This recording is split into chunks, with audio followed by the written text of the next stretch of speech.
5 сотық жер тилкесі фундаменті менен сатылат. Мынаке кызыл китеби туугандар менин колумда турат.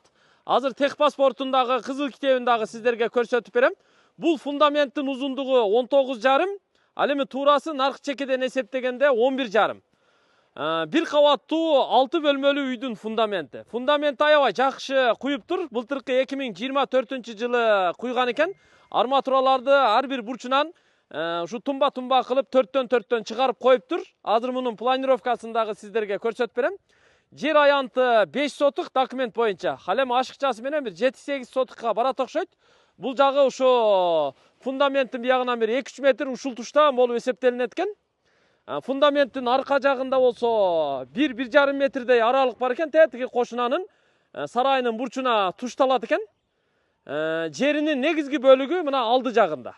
Бул оштогу фуркат айылы туугандар. Фуркат айылы фуркат айлампасынан алай тарапка өткөндө кичи кой базардын жанынан оң тарапка Алиханов көчөсүнө бурулуп киресиздер.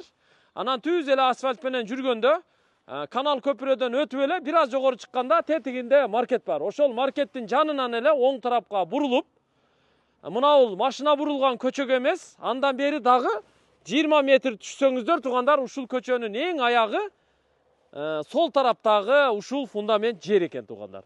Бул жол ушуну менен келип тетиги дарактар турган жер каналдын орду ушу сайдын наркы бети жол болот экен. Ошол жолго кошулуп оң тарапка анан сол тарапка кетет экен. Ген план боюнча ошондой дешти. Демек бул жерге келүүнү сиздер түшүнүп алдыңыздар. Фуркат айылы Алиханов көчөсү 5.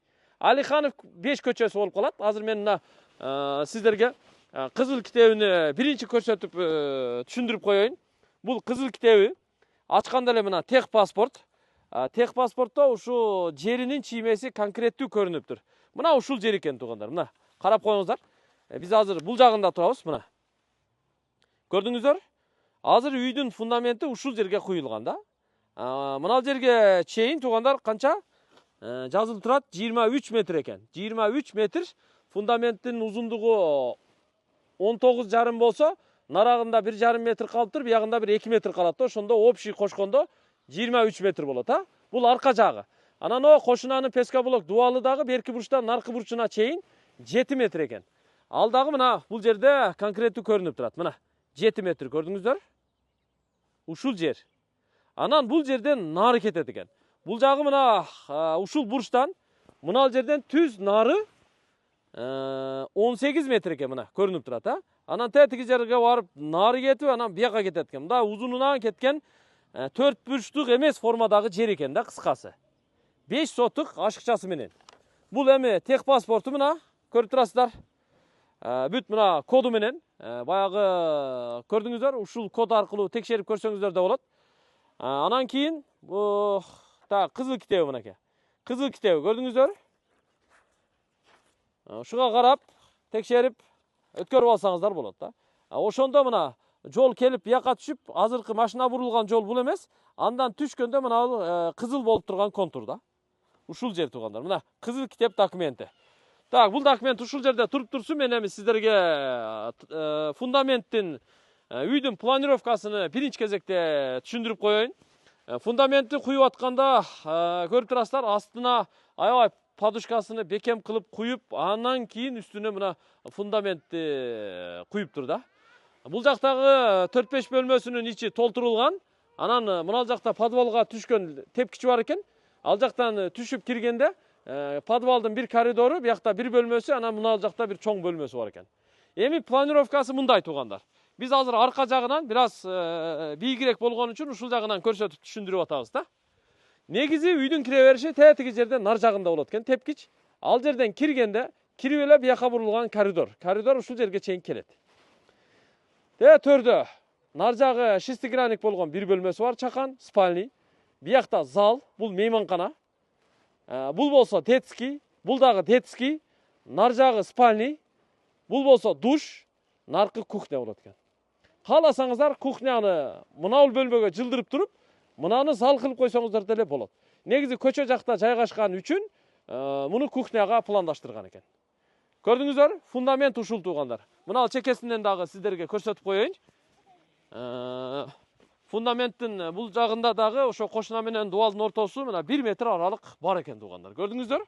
Мына бул бурчтан наркы бурчка чейин 7 метр экен. Ушул бурчтан нар жагы кызыл китеп боюнча ушу фундаменттин аркасынан 1 метрден ашыгынраак жер калыптыр. 23 метр экен да. Бул жагы мына кошунанын үйү.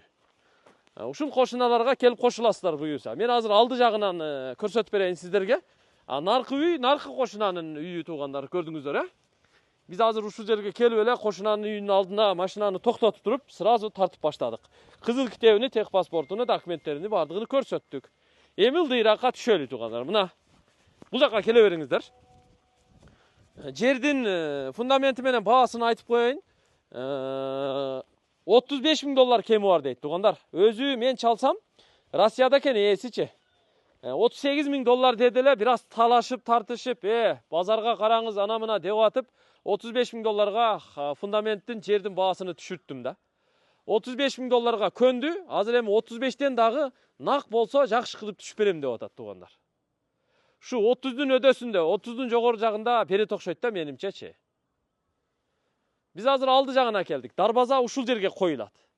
Жана биз айткан жер 18 метр ушул тушка келип, анан бияка кетет. Тиги топуракка чейин. Андан нары жагы кошунанын дарбазасынын тушуна чейин барат да.